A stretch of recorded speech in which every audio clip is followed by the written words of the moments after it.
전기차는 이제 아무도 안 사라는 분위기가 있고 이제 투자의 관점에서 이걸 어떻게 바라봐야 하는가에 들어가기 앞서 지난 2주 동안에 계속해왔던 홍보 먼저 하도록 하겠습니다. 그 무엇보다 한국 증시에서 너무나도 중요한 청원인데 바로 국회의원 및 고위공직자 재산 공개 중 사모펀드 가입 내역 공개 요청에 관한 청원입니다. 제목이 좀 길죠? 근데 너무나도 중요한 청원입니다. 국회의원들은 재산 공개를 해도 사모펀드에 얼마를 투자하고 있는지를 국민들은 전혀 알 수가 없습니다. 사모펀드는 49인 이하가 투자하는 집합 투자 기구라고 해서 이제 공개에 대한 강제성이 없다 보니까 사모펀드에 들어가는 자금의 경우는 이제 베일에 가려져 있을 수밖에 없는 것이고, 이런 상태로 이제 문제없이 투자가 되고 또 피해 보는 사람이 전혀 없었다면 문제 삼는 분위기도 전혀 없었겠지만 그렇지 않았죠. 최근 몇 년간 대한민국에서는 사모펀드 관련한 엄청난 사건 사고들이 끊이지 않고 계속 터지고 있는데, 예를 들자면 라임, 옵티머스, 디스커버리 펀드 같은 이런 대형 사건도 있었고요. 또 자잘한 사건들도 많았습니다. 또 특이한 점도 있는데 이제 사모펀드가 우량 기업을 인수해서 단물만 빼먹는다는 이제 기업 사냥의 일환으로 상장 폐지를 하는 트렌드가 느닷없이 한국 증시를 혼란스럽게 하는 경우도 있고요.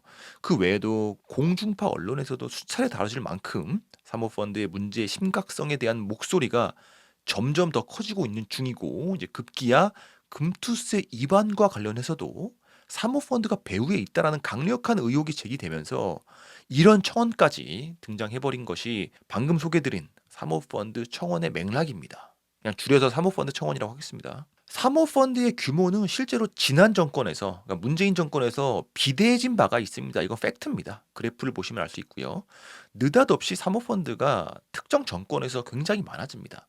그러니까 대한민국의 부자들의 돈이 이제 사모펀드로 몰리고 있는 현상인 것이고, 이러는 데는 이유가 있겠죠, 당연히. 근데 사모펀드 같은 경우는 결코 서민들이 참여할 수 없는 그들만의 리그라고 할 수가 있고, 이런 현상에 대한 경고의 목소리는 이제 끊임없이 나오고 있는 중인데, 기사를 한번 보겠습니다. 공모펀드가 많아야 건전한 시장인데, 그래서 선진 시장들은 다 공모펀드 비중이 훨씬 많은데 한국은 좀 다르다는 거죠.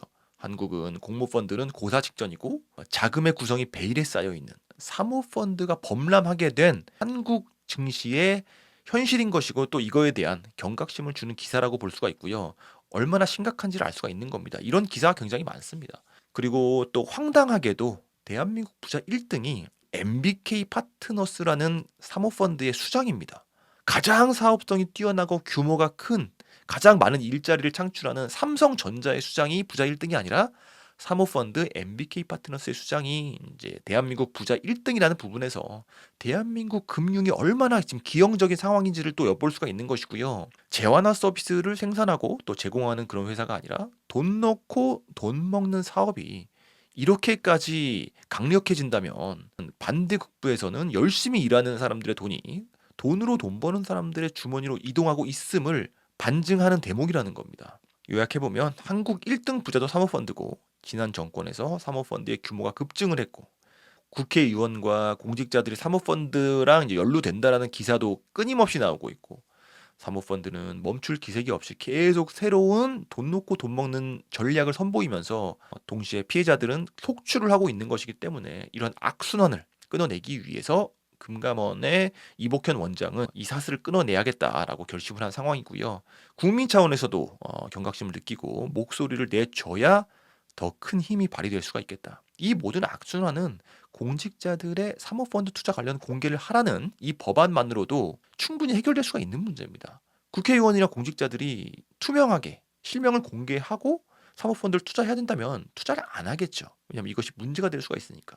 그렇게 되면 사모펀드는 규모가 작아진다는 겁니다. 의혹이긴 하지만 서로 상생의 구조기 때문입니다. 그리고 또 금투세를 밀어붙이는 세력이 사모펀드라는 의혹이 있는 상황인데, 사모펀드의 썩은 뿌리는 도려내고 건강하게 유지만 되어도 사모펀드로부터 파생되는 여러 가지 재앙들을 막을 수가 있다는 겁니다. 이 모든 재앙들은 국민들을 향해 있기 때문에 대한민국 투자자들이 직접 이 뿌리를 도려내야 될 것이다. 이번 청원은 25일까지입니다. 이틀밖에 안 남았습니다. 이번 영상이 이 사모펀드 청원을 홍보하는 마지막 영상이 될 것이고요. 그 전에는 제가 홍보할 때 이렇게 말씀드렸었습니다. 이 청원에 성공을 못할 수도 있다. 네, 이제는 조금 상황이 달라졌습니다. 수많은 투자자들이 그 이후로 참여를 열심히 해주셔서 이제는 성공을 할 수도 있고 못할 수도 있다라고 홍보를 하겠습니다. 현재는 70%가 넘어간 상황이고요. 정말 진짜로 이제 잘하면 성공할 수 있습니다. 1만 4천 명의 동의만 더 얻어내면은 바로 청원 성공이고 이 청원의 내용은 국회로 회부가 돼서 검토를 해야만 할 것이다. 전기차 관련해서 엄청난 사건이 일어났었죠. 인천 청라의 어느 아파트 단지의 지하 주차장에서 벤츠 전기 차량이 불에 타게 됐는데 그 불이 이제 걷잡을 수 없이 번지게 되면서 엄청난 피해로 연결이 된 사고가 일어났었고요. 전기차가 한번 불에 타면은 피해가 어떤 스케일로 커질 수 있는지를 보여준 상징적인 사건이라고 할 수 있겠습니다. 이 부분에서 이제 수많은 사람들이 전기차는 저런 것이다라고 인식을 하게 된 것이 어떻게 보면 가장 큰 피해라고 할 수 있겠습니다. 전기차 산업 입장에서 엄청난 피해라고 할 수 있겠고요. 전기차 관련한 투자처에 투자하는 투자자들 입장에서도 신경이 매우 곤두서게 된 사고였다. 대한민국의 주력 사업이 반도체에 이어서 이제 2차 전지가 이제 바통을 이어받는 시점에서 이제 일어난 사고라서 더욱더 투자를 하는 데 있어서 셈이 복잡해진 것이 사실이고 개인적으로는 딱 두 가지 생각이 들었습니다. 첫 번째는 이제 전기차 시대를 앞두고 벤츠라는 브랜드는 한국에서만큼은 끝이 났구나라는 생각이 들었고요. 근데 제 생각에선 다른 나라에서도 마찬가지일 것 같아요. 이 사고가 일어나면서 이제 벤츠가 이런저런 공개를 했고 그들이 어떤 전략을 써왔는지가 보여줬잖아요. 굉장히 그 마이너 배터리 업체를 사용을 했던 것이고 그건 다 비용 절감의 차원이었겠죠. 벤츠가 공개한 사고 차량의 배터리가 이제 중국의 파라시스라는 브랜드의 배터리였기 때문에 그리고 벤츠의 다른 전기차들도 CATL을 주로 사용한다라는 이제 내용이 또 공개가 됐기 때문에 중국 배터리 회사들이 당할지는 모르겠지만 타격은 받을 거라는 거죠. 어쨌든 경쟁이 굉장히 첨예한 상황에서 터진 사건인데 이 사건이 한국 2차 전지 제조사 입장에서는 또 관련 2차 전지 관련 주 입장에서는 또 호재로 작용할 수가 있지 않을까라는 이런 두 가지 생각을 해보았습니다. 안 그래도 중국산 배터리랑 관련해서 이제 외교와 정치적인 문제들까지 겹쳐 있는 부분이었기 때문에 투자에 앞서서 늘 고민거리가 바로 중국 배터리였거든요. 근데 그럼에도 불구하고 저는 전기차 시대가 도래하는 것을 대비해서 이제 사모으는 두 개의 종목이 바로 테슬라랑 LG 화학이었습니다. 그런 와중에 이제 이런 사건이 일어난 것이죠. 이런 사건을 예상한 건 아니었는데 비록 운이긴 하지만 내 결정이 틀리지 않았다라는 생각을 1차적으로 했고요. 최근 들어서 2차 전지주들이 워낙 이제 저점이고 싸져 있는 상황이기 때문에 안 그래도 사 모으고 있는 중이었었는데 2차 전지 투자 전략은 이대로 이제 고수하기로 결심을 하였습니다. 근데 대한민국 전반에서 보면은 전기차 시대가 도래하는 것은 조금 늦어질 수도 있겠다. 라는 생각이 들긴 했습니다. 왜냐하면 저라도 전기차를 사고 싶어도 일단 지하 주차장에 전기차를 들고 들어갈 때 눈치를 봐야 되는 거잖아요. 엄청난 허들이 생겼다라고 보기 때문에 전기차를 구매하는 입장에서 이제 주저할 수밖에 없고 이런 전기차 판매 부진이 이제부터 시작이기 때문에 대한민국 내에서만큼은 전기차 시장의 도래는 매우 그 시계가 늦춰졌다라고 생각을 합니다. 그러다가 언젠가 화재 위험이 극복되었다, 기술로 극복을 하였다, 이런 뉴스가 나온다면 이제 상황은 달라질 수 있겠죠. 그러한 확실한 기술의 업그레이드가 오기 전에는 전기차 소비는 극적으로 위축될 것이 자명한데 한국에만 국한된 현상일지는 모르겠으나 어쨌든 전기차 보릿고개가 이제 막 시작이 된 것이고 사실상 더 투자하기 좋은 가격이 올지도 모를 것이기 때문에 저점 매수의 관점에서 보면은 이번 청라 화재 사건은 매수하기는 좀 좋은 시점을 좀 길게 가져갈 수 있지 않을까라는 생각을 했고요. 대한민국에서 일어나는 화재 사고만 봐도 그렇고 또 해외에서도 여러 가지 전기차 관련 사건 사고가 많았기 때문에 여러 각도를 고려했을 때 전기차가 세상을 지배하는 날은 아직은 도래하지 않았음이 이제 자명한 것이고 당장 충전 인프라도 돌아가는 로직이 매끄럽지가 않은 상황이죠. 그러니까 매우 부족한 상황이다라고 볼 수 있는 것이고 모든 반면에서 준비가 좀 부족한 상황이고 그럼에도 불구하고 이제 전기차의 시대가 오긴 올 것이다. 라고 생각하면서 이제 2차 전지주를 매수하고 있고 외국인들도 2차 전지주를 저점 매수를 하고 있다라는 기사를 많이 볼 수가 있습니다.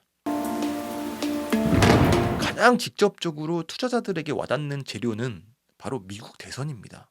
바이든이 이제 민주당 후보에서 물러난 자리에 해리스 현 미국의 부통령이 민주당 대선 주자로 자리매김을 함과 동시에 분위기가 완전히 바뀌었기 때문에 당장 전기차 사고를 떠나가지고 이런 큰 흐름 자체가 지금 전기차 입장에서는 좀 유리한 방향으로 거대하게 움직이고 있는 것이 아닌가라는 생각이 드는 게 그 전에 바이든이나 이제 트럼프에게선 느낄 수 없었던 뭔가 새로운 에너지를 해리스로부터 느낀 부분이 있습니다. 미국 전역에서 그 흐름이 온다라는 분위기가 있기 때문에 해리스가 당선이 될 경우를 고려해야 된다라는 거죠. 물론 뚜껑은 열어봐야 되겠지만 해리스의 지지율이 트럼프를 넘어선다라는 여론조사가 연이어 발표되면서 이제 이런 기사가 나오고 있습니다. 해리스 지지율 트럼프 넘자 태양광 헬스케어 다시 뛴다. 바이든이 이루지 못한 신재생 에너지로의 관심의 방향으로 틀어지고 있는 내용의 기사고요. 해리스가 실제로 인기가 대단히 높은 상황인 게 바이든과 트럼프에서 느낀 피로감이 이제 한몫을 했다라는 의견이 많고요. 투자자 입장에서 더 중요한 것은 해리스 당선의 의미는 다름 아닌 IRA의 지속이라는 겁니다. 전기차 관련 정책만 들여다보면은 연비 기준 강화에 이어서 이제 벌금이 따라붙기 때문에 완성차 시장에서 하이브리드나 전기차가 주류로 이동하는 데 더 용이하지 않을까라는 기대감이 주식에도 반영이 될 수 있다라는 가능성을 보는 거죠. 개인적으로도 이제 23년부터 저점 매수했던 종목들이 십수개가 있었지만 그중에서 유독 NC소프트만 빼고 모두 다 익절했거나 수익권에 있습니다. 제 지난 방송에서도 저점 매수 종목에 대해서는 전달 드린 바가 있고 최근에 제 포트의 종목 중에서 양전환한 후에도 흐름이 좋아서 계속 들고 있는 종목들은 CJ GS건설, CJ제일제당, 현대글로비스 등입니다. 이 종목들을 매수할 당시에 방송을 통해서 틈틈이 말씀드렸던 종목이고 GS건설 같은 경우는 방송이 1년 전이었죠. 지금 1년간 기다린 겁니다. 순살 자의 사건으로 배당도 못 받았고요. 이번에는 배당을 받을 때까지 홀드를 하려고 합니다. 내년 3월까지는 기다려야겠죠.